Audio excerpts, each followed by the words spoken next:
Hi everyone. I want to talk about facing the consequences and not being able to deal with things when they don't go well, whatever you're doing. The people that I train, especially the kids, and I would say this happens at every level and even age. You always find people that have a really hard time dealing with failure, dealing with rejection, dealing with the fact that they probably didn't have a good day playing, and that happens to all of us. That happens on and off the court, happens in life, at work, school, everywhere.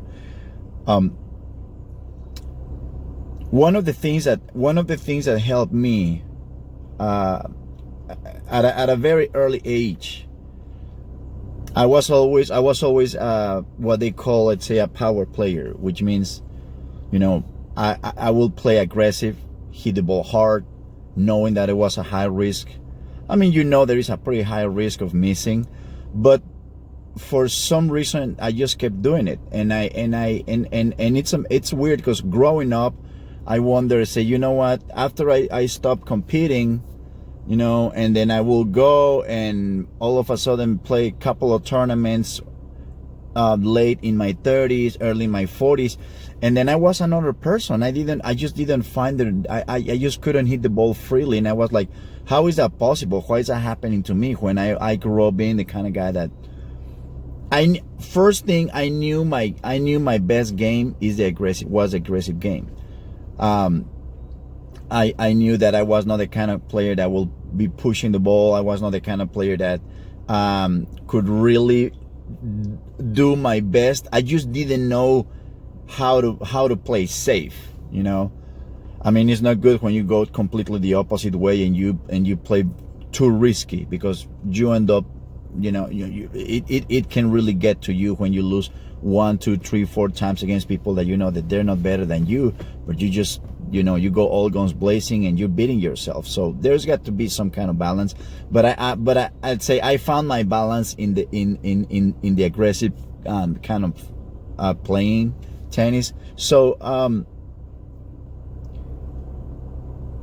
thinking about it, after many years of not competing and then going back and playing a few tournaments, of course I didn't do well, and I wasn't happy with myself, not because I was losing, but because of the way that I was losing, because I was not being in the moment. It took me a while to get back to that mindset of, it's a mindset where you don't think. There is no mind, there is no mentality. It's just back in the day when I was a teenager and well into my 20s, I just hit the ball, and I wasn't, to me, that was just my style. That's how you play. So that's how much it affects you when you stop doing something and then you want to go back and you find that things are not working as well as they were before. So getting back, what did I do? What did I have to do in order to get back to that? I think that when people don't think, they call it hypo. I can't remember the name, but there is a term that they use when there is a medical term, I believe, or psychological term that they use when you're not thinking at all. This pretty much when you say an athlete that you watch on TV and he's playing very well, and you say, that guy's in the zone. Well, there is a term for that. So I was thinking, what did I do to get to that? And I noticed the first thing that came to my mind was exactly that. Say, I'm thinking too much. It's period.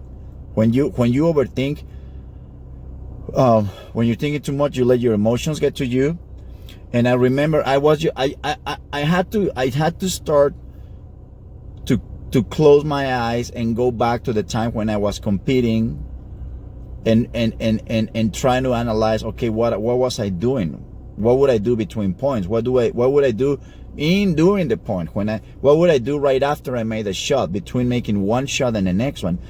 And the one thing that I found out is that I never really felt fearful about the consequences, and I was enjoying it because I just loved the feeling of of the racket hitting the ball, you know. So I was really enjoying it.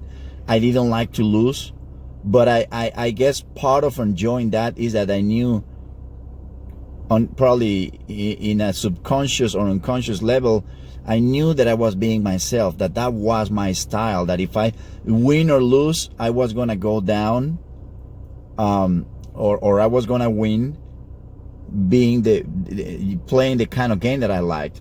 So one of the three things that I can tell you that helped me deal with that, and can probably help you deal with situations where you have to deal with things not going right, failure, rejection, whatever, is that the first one is, I knew I was gonna be okay even if I lost. I hated it, but I knew, I say, not, you know, after doing it for so many years, I say, well, I guess I now I can come to the conclusion that even if I lose 6 times in a row, I still have both legs, both arms. I still have a serve. I still have my freedom. I can still go to the movies. I can still come back to practice. I still have thankfully my parents' love, you know, and I mean, it's just, things didn't change. Things change because we have the idea in our minds, you know, because of the wrong perception that, well, I'm a different person because I haven't won a match in 3 weeks, let's say. And it's not, you're a different you become a different person because that's what you're doing to yourself. It's not losing that is making that to you. So you have to understand one thing. It's gonna be fine. You have to understand that things are not gonna change. You lose today, and I'm sure you have found yourself in situations when things don't go well, and the next day you woke up and you just dust yourself off and say, okay, let's go. Sometimes you even forgot what went wrong the previous day, you know, and it could be an activity that you did it again 1 week later or 3 days later, and you do it right. Sometimes in your head you don't even remember that, and then you say, oh my God, you know what? Last time I did this, it didn't go well, now that I remember. And this time I did it and it was no problem. You know, it's just like that. Usually it's the ideas that we have that get in the way. So you have to remember, it's gonna be fine. No, the truth is that you lose. Yeah, probably if you're a professional athlete, okay, it's a different story. You lose and, you know, you're not making money and stuff like that. But in the end, you have to accept that if I'm going to do this, I have to accept the fact that there is a probability or possibility that maybe sometime I'm going to be in a slump, I'm going to be in a bad streak. And what do? Well, you just have to think that the next day I have to get up and I have to keep pushing forward. There is no, as far as I know, I've seen tons of athletes on TV, on football and tennis and baseball and basketball and Olympics and everything, that they were in a slump, and what did I do? Well, I just kept pushing. That's what you have to go back inside and analyze how you're thinking, what you're paying attention. Probably you're having negative self-language and you're not noticing that. You have to be aware of the things that you're paying attention to in your head when things are not going right. So, but you have to remember, nothing is going to happen. That's a fact. The second thing that I could tell is that I will always fight. I was very intense, fierce. I never set foot on the court and be like, okay, well, I don't feel like putting everything out there today. No, it's just, and I didn't mean to be like that. I just liked it, you know. You just become, I guess I just became like that because I enjoy what I was doing. And I say, well, and you know, if I'm enjoying this, you know, I think it just happened naturally. So when you put everything you got out there, and even, you know, I think that's something that helped me deal with failures, with setbacks, with losing too, because I always felt like I put everything I got out there and I lost. But that fierceness, being fierce, being tough, being just just trying as hard as I could, just gave me a good feeling in the end. I didn't reach what I wanted. I didn't reach the goal, but you know what? I'm even though I didn't get it in the end, I am more than one step closer to it. Simply because I just kept fighting up till the last point, until the last moment. So, and when you put it, when you compete or when you perform with ferocity, when you do everything, you give your best and you put everything out there, you might lose, but you're still gonna feel good about yourself. If you're smart enough to sit down and calm your mind after the setback, after the failure, look inside, and I was guarantee you, it's almost natural. You just feel, you don't like, doesn't mean that you enjoy losing, but you like the fact that you didn't stop kicking and punching and doing everything you could. So fierceness, being fierce with ferocity, being pushing is something that I guarantee you is going to help you much better, not only deal with failure, but be able to have that mental clarity and see, okay, this was right, this was wrong, I tried this and I tried that, and you feel good with yourself. When you're in a more balanced state of mind, there are no clouds to see the things that you were right. You see everything clearer, what you did right and what you did wrong. So I would say that's the one thing that you want to become in anything. This fierce, with ferocious, doing everything doing whatever. It's not only competing, but in anything that you do. And the last thing, I think another thing that helped me is that, and I think it's very related to ferocity, is that when I could close my eyes and I see myself competing, when that will happen, and I could see the way that I fought, and I thought, I feel good. I guess one of the reasons why I feel good is because that's what the person that I wanted to be. One thing that at a very young age, one thing that I couldn't stand is kind of the people are kind of indifferent. I could not stand indifference, and now I can still, I hate it. I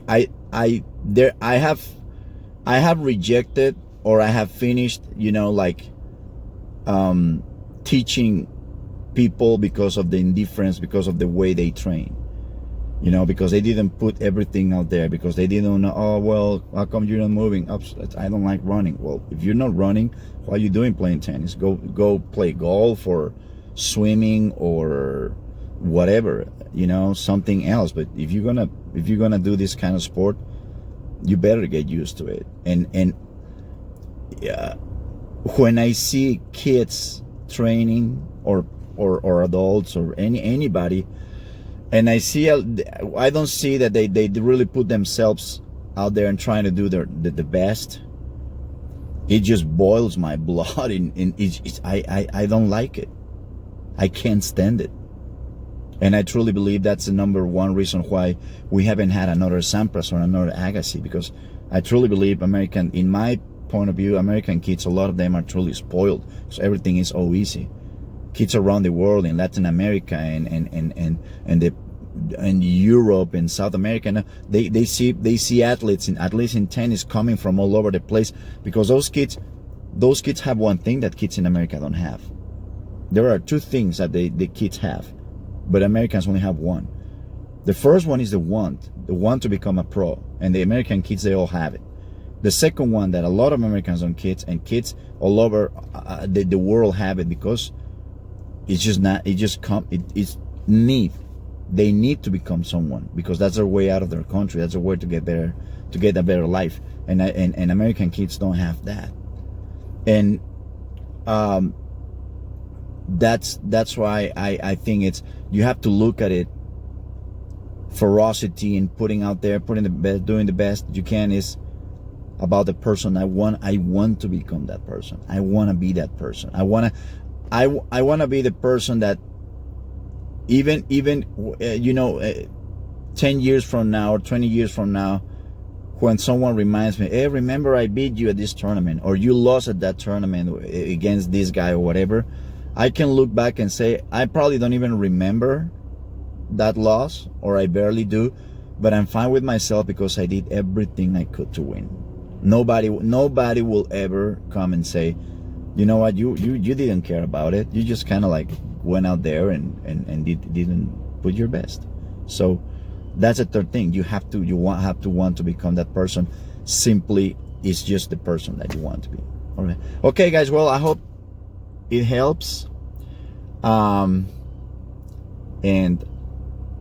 I'll see you next time. Thank you.